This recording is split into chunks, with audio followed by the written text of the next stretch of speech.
My wife looked straight at the judge and said, "Your Honor, my husband is nothing but a washed-up ambulance driver who spent his whole life pretending to be a hero.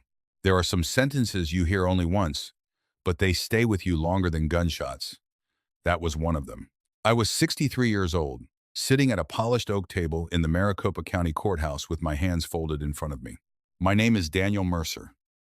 For 34 years, I worked as a firefighter-paramedic in Arizona. I had pulled children out of swimming pools, delivered babies on kitchen floors, crawled beneath overturned trucks, and once spent 9 hours on a mountain searching for a boy who turned out to be hiding 20 yards from the command post. I never thought of myself as a hero. It was a job, a hard one, a good one. And on that Tuesday morning, according to my wife of 17 years, it had all added up to nothing. Her attorney, a sharp-suited man named Preston Hale, didn't smile when she said it, but I saw the corner of his mouth twitch. My wife, Vanessa, did smile.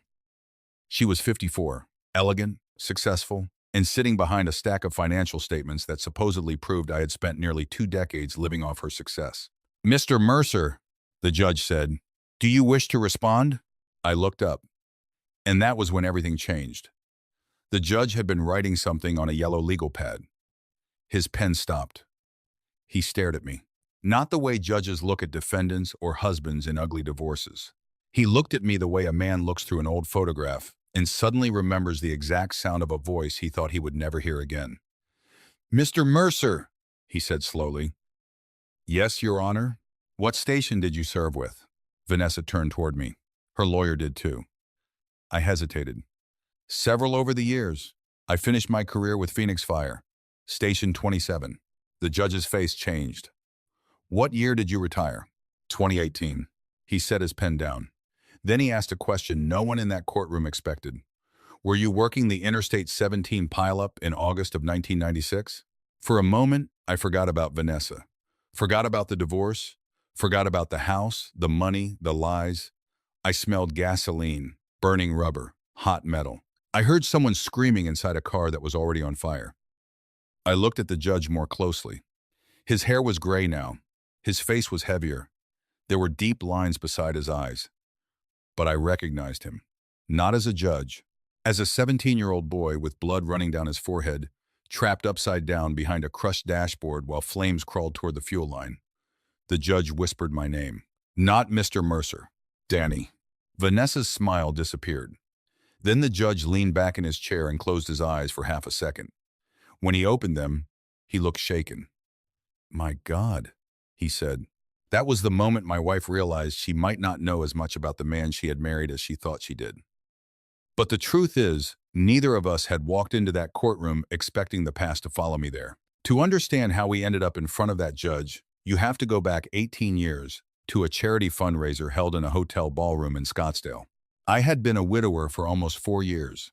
My first wife, Sarah, died of ovarian cancer at 48. Sarah and I had been married 22 years. We had one daughter, Emily, who was in college when her mother got sick. Cancer changes the shape of a family. The person who is sick becomes the center of gravity, and everyone else learns to orbit. For 2 years, Sarah fought. For 2 years, Emily and I told ourselves she would win. She didn't. After Sarah died, I became very good at being busy. Extra shifts, training younger paramedics, fixing things around the house that didn't need fixing. I could replace a garbage disposal at midnight, but I couldn't sit alone in our bedroom for 5 minutes without feeling like the walls had moved closer. Emily worried about me. She was the one who convinced me to attend the fundraiser. "Dad, you need to go somewhere that isn't work or Home Depot." "I go to the grocery store." "That doesn't count. I talk to people there." "You argue with the self-checkout machine." "It started it." 2. She laughed. I went. That was where I met Vanessa Cole. Vanessa sold commercial real estate. She didn't enter a room so much as take possession of it. She was confident, funny, beautifully dressed, and so comfortable talking to strangers that watching her felt like watching someone perform a trick. She asked what I did. I told her I was a firefighter-paramedic. She said, "So you're the person everyone wants to see on the worst day of their life?" It was one of the best descriptions of my job I had ever heard. We talked for almost 2 hours. A year later, we were married. At first, Vanessa respected what I did. At least I believe she did. She used to bring dinner to the station on holidays. She knew the names of the guys on my crew. When I came home exhausted after a bad call, she understood that sometimes silence was the only thing I had left to give. I admired her too. Vanessa had built her career from nothing. Her father left when she was 12. Her mother worked 2 jobs. Vanessa put herself through college and clawed her way into an industry where, according to her, men had spent years mistaking her confidence for arrogance and her competence for luck. She was relentless. For a while, that made us good together. I was steady. She was ambitious. I believed those were complementary qualities. Then success changed the rooms we were invited into. Vanessa began handling larger developments, luxury properties, corporate clients, investors with private aircraft and homes they visited twice a year. Our Friday dinners at a neighborhood Mexican place became cocktail events at resorts where people asked what you did before they asked your name. At first, Vanessa introduced me proudly. "This is my husband, Daniel. He's a fire captain." Later it became, "Daniel works for the fire department." After I retired, she started saying, "Daniel's retired." That was all. One evening, at a dinner with 2 developers from California, one of them asked what I had done before retirement. I said, "Firefighter and paramedic." The man raised his glass. That must have been intense. Before I could answer, Vanessa laughed. "Oh, Daniel makes it sound dramatic. Mostly he complained about bad coffee and people calling 911 because they had a headache." Everyone laughed. I did too. That is how disrespect enters a marriage. Not with a slam door. With a joke you decide not to challenge. Then another. Then another. By the time you realize the laughter is always pointed in the same direction, the pattern is already established. After retirement, I began volunteering with a nonprofit that trained high school students in CPR and basic emergency response. Vanessa hated it. Not openly at first. She would ask why I was spending 3 afternoons a week teaching teenagers when I could be networking with her clients. I told her I had spent my entire adult life doing something useful. I wasn't ready to stop. She said I needed to learn how to enjoy retirement. Apparently, in her world, enjoyment meant golf with people I didn't like and pretending to care about resort developments in places with no water. The real trouble started when Vanessa launched her own investment company. She called it Vantage Ridge Properties. She wanted seed money, a lot of it. I had retirement savings. I also had something Vanessa didn't talk about much. The house. Sarah and I had bought our home in Tempe in 1989. Nothing fancy. 3 bedrooms, a pool that leaked until I finally learned more about plumbing than I ever wanted to know. Over the years, the neighborhood changed. Property values climbed. By the time Vanessa started Vantage Ridge, the house was worth nearly 7 times what Sarah and I had paid. It was mine before I married Vanessa. I had also inherited a small commercial building from my uncle. Vanessa wanted both properties leveraged to fund her company. I refused. Not because I didn't believe in her. Because one thing 34 years of emergency work taught me is that disaster usually starts with someone saying, "What are the odds?" I told her I would invest a portion of my savings, but I wasn't putting the house at risk. She didn't speak to me for 2 days. Eventually, we compromised. Or I thought we did. I invested $200,000.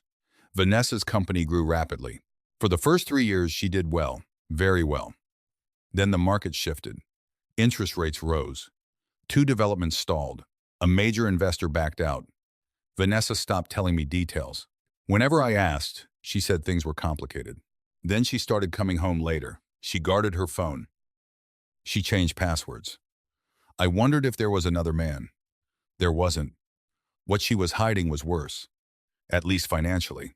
One afternoon, I received a certified letter addressed to both of us from a lender I had never heard of.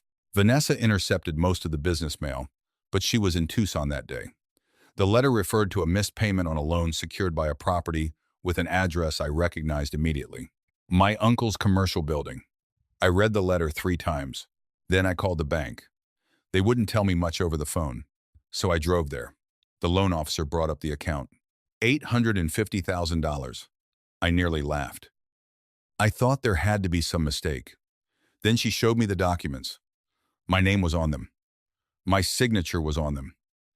Except it wasn't my signature. Not really. It was close enough to fool someone who had never watched me sign my name.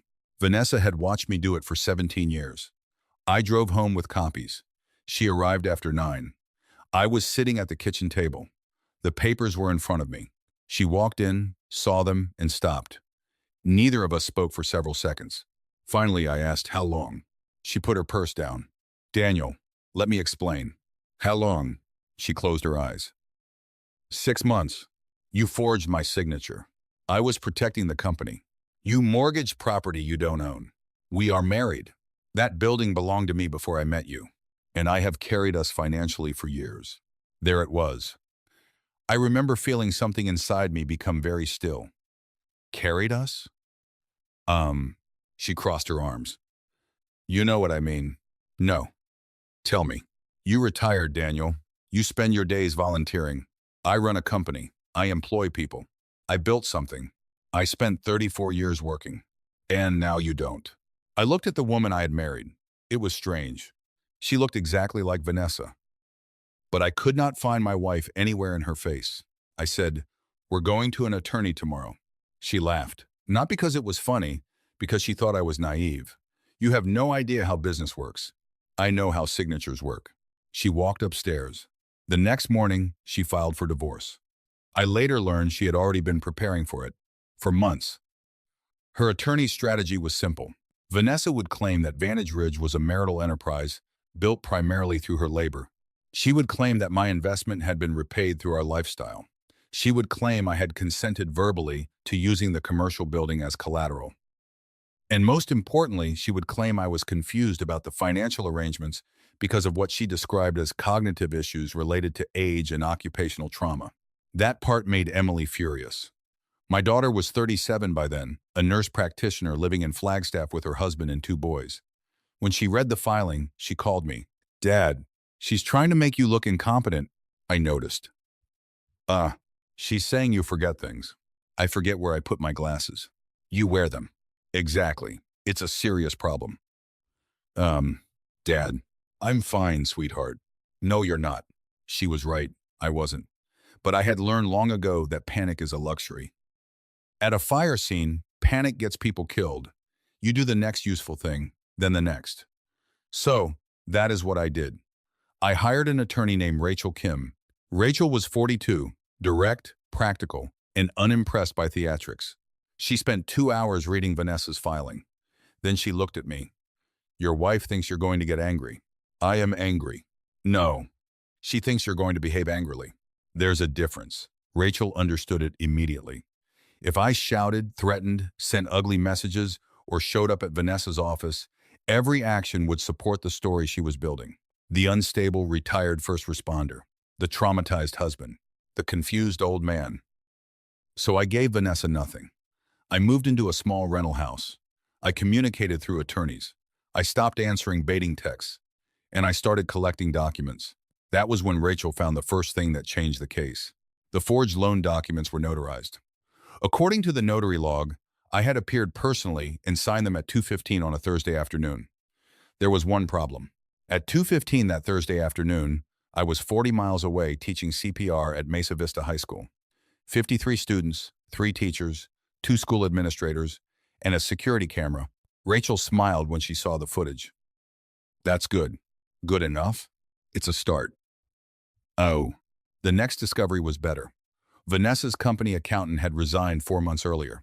Rachel subpoenaed records. We found transfers. Large ones. Money from Vantage Ridge had gone into another company called Cobalt Meridian Holdings. The registered agent was a man named Aaron Pike. Aaron was Vanessa's vice president. He was also the person who had repeatedly told investors that Vantage Ridge's finances were healthy. Money was flowing out of one company and into another. Some of it had been used to pay old investors. Some of it covered personal expenses. Some of it was simply gone. Then we found something I didn't expect. My house had been targeted too. There was a draft deed. Not recorded yet, a transfer document that would have moved partial ownership of my Tempe home into a family trust controlled by Vanessa. My signature line was blank. Rachel stared at it for a long time. She wasn't finished. I thought about all the times Vanessa had brought papers home. Insurance renewals, tax documents, investment forms. Sign here. Initial there. I wondered how many times she had tested whether I was paying attention. That thought hurt more than the money, because trust is not the same thing as stupidity. But from the outside, they can look identical right up until the moment you discover the difference. The divorce proceedings dragged on for months. Vanessa looked perfect every time we appeared in court. She dressed in soft colors. She spoke quietly. She told people she was devastated. She said I had become suspicious and paranoid after retirement. She said I resented her success. She said my years as a paramedic had left me emotionally closed off. Some of that last part was probably true. A person can tell enough truth around a lie to make the lie feel honest. Then came the hearing that changed everything. Vanessa's attorney called her to testify. For nearly an hour, she described our marriage. According to her version, I had contributed almost nothing for years. She paid for travel. She paid for renovations. She paid for dinners. She paid for the life we lived. Then Hale asked her why she believed I was challenging the loan documents. Vanessa looked at me. Her eyes were cold. I think Daniel needs to feel important, she said. Hale nodded sympathetically. Can you explain? My husband spent his life in a profession where people thanked him for doing his job. After retirement, that stopped. He struggled with not being needed. I sat quietly. She continued. He tells stories about rescues, about emergencies, about saving people. Sometimes I think he built his identity around being a hero. Hale asked, did that affect your marriage? Yes. How? Vanessa sighed. It became exhausting. Then came the sentence, the one that stayed with me. Honestly, Your Honor, Daniel was never the man people thought he was. He was a washed-up ambulance driver who spent his life pretending to be a hero. Rachel's hand touched my arm. Not to comfort me, to remind me, stay still. I did. Then the judge asked me what station I had served with. He asked about Interstate 17. And suddenly the courtroom disappeared. 1996, August. Monsoon season. Rain had hit the freeway so hard visibility dropped to almost nothing. A tractor-trailer jackknifed. Cars piled into each other. 11 vehicles. 2 caught fire. My crew arrived 6 minutes after the first call. There was a sedan crushed against a concrete barrier. A woman in the front passenger seat was dead. The driver had no pulse. A teenage boy was trapped in the back. Fire was spreading from the engine compartment. We were told to back away. There was leaking fuel. I remember my captain shouting my name. I remember the heat against my face. The boy was conscious. That was the problem. If he had been unconscious, maybe I would have obeyed. But he was looking at me. He kept saying, please don't leave. So I didn't. I crawled through the rear window. The seatbelt was jammed. His leg was pinned. I cut the belt. Another firefighter broke enough of the door frame to give us space. The fire flashed. I covered the boy with my body. We pulled him out seconds before the front of the vehicle became fully involved. His name was Thomas Gabriel Bennett, the judge sitting in front of me. For almost 30 years, I had no idea what happened to him. I knew he survived. That was enough.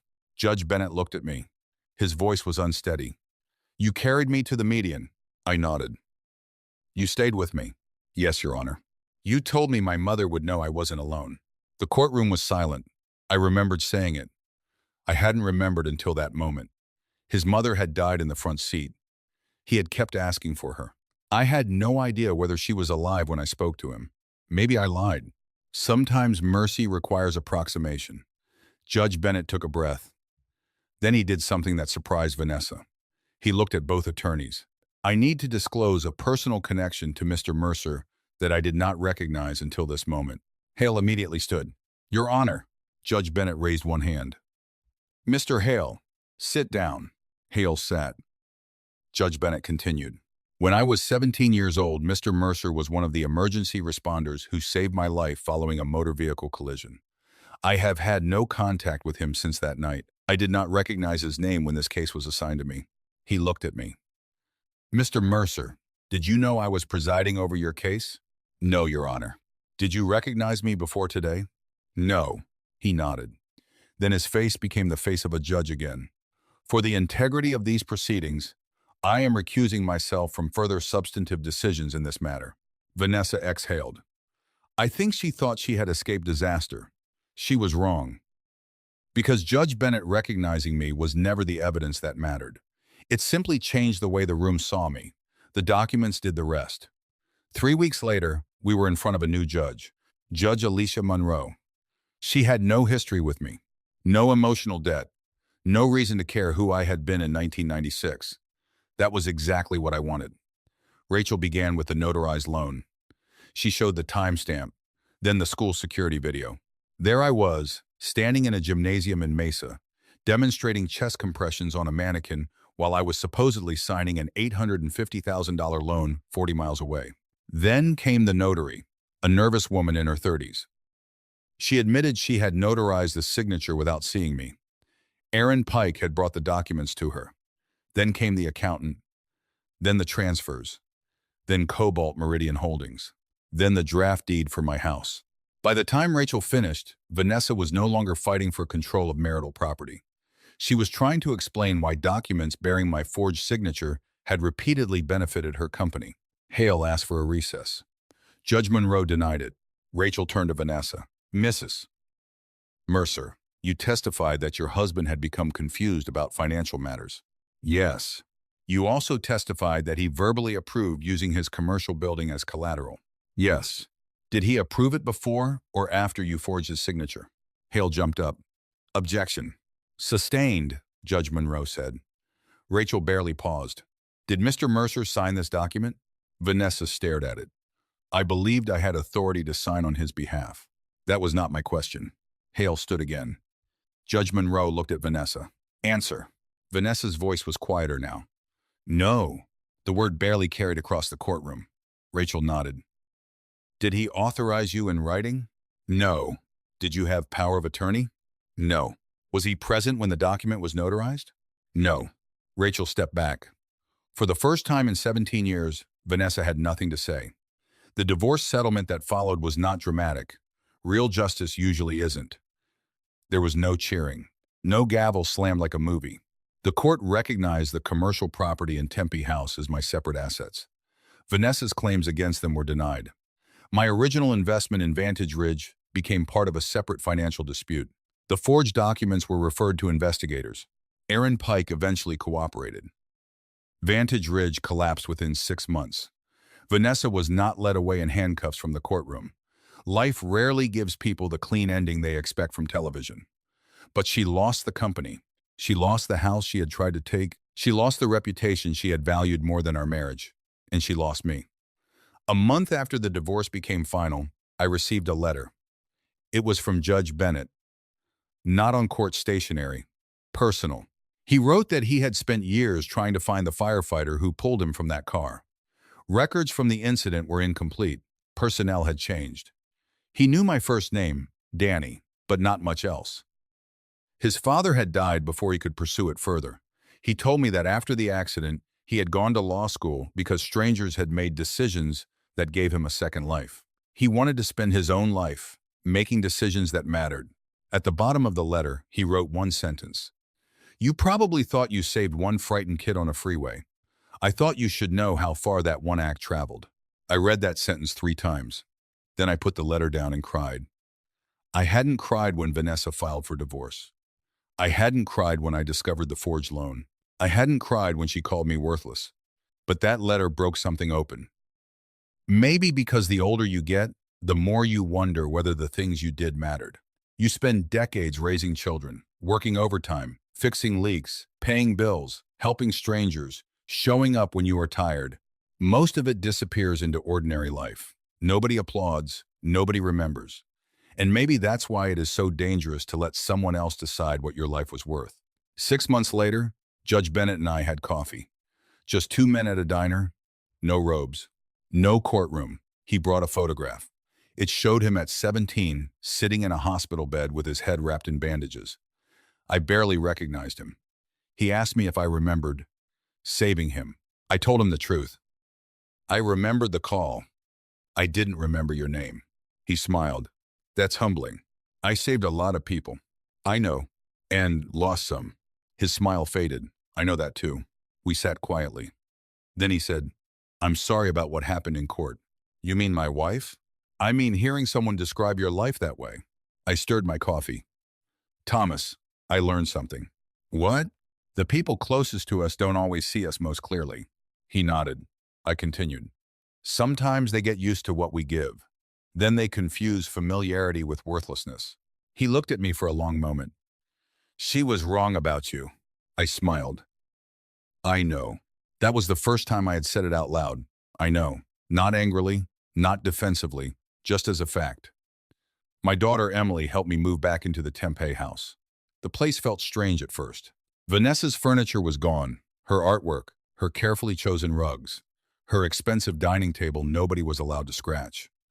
Emily stood in the empty living room and said, "Dad, this place looks terrible." "Thank you. You need furniture." "I have a chair." "I've one lawn chair. It reclines. It has cup holders." "Exactly." She rolled her eyes. A month later, my grandsons helped me repaint the kitchen. They got more paint on themselves than the walls. I didn't care. I went back to teaching CPR. Then I added another class.